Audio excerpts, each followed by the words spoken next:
You still don't see many women, at least as CEOs of the tech industry, or in any other, not just tech.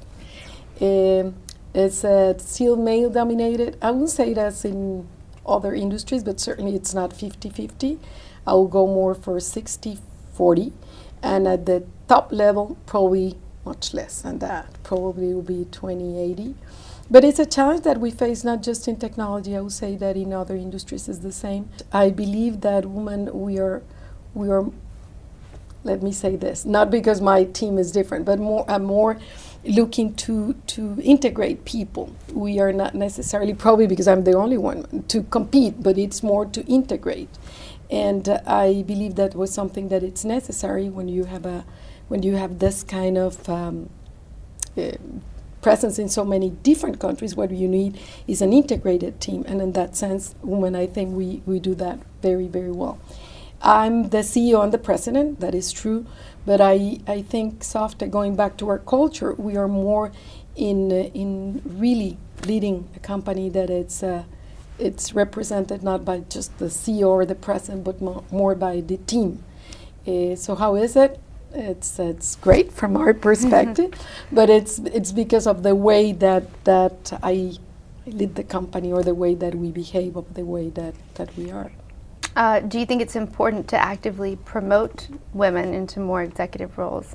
Absolutely, absolutely. It's important because we put on the table many things, and I will support. And there's a lot of talent in women. I really don't want to lose that talent. So absolutely, I do believe that, and I do believe that we complement each other. I mean, I mentioned how we work in doing more teamwork, but there are other things that are involved in women, not just the talent. What advice would you give to a young woman trying to rise in the IT world or in the tech sector? Well, I would certainly encourage them to always put very ambitious goals in any industry, not just tech.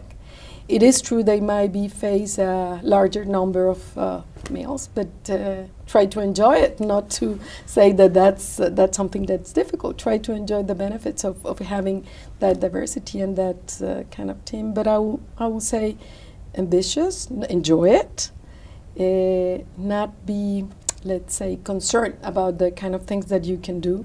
My third suggestion will be not to be scared of the kind of things that they will be involved in. You have to go through that path, and something that it's normal.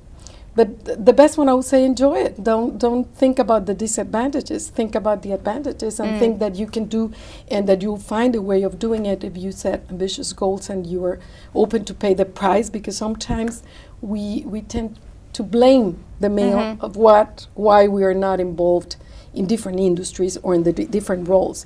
But I believe that it is, in many cases, it's not the male or the men that are probably stopping us or from doing it. In many cases, it's women being scared about facing or about being part of a team in which you have just males.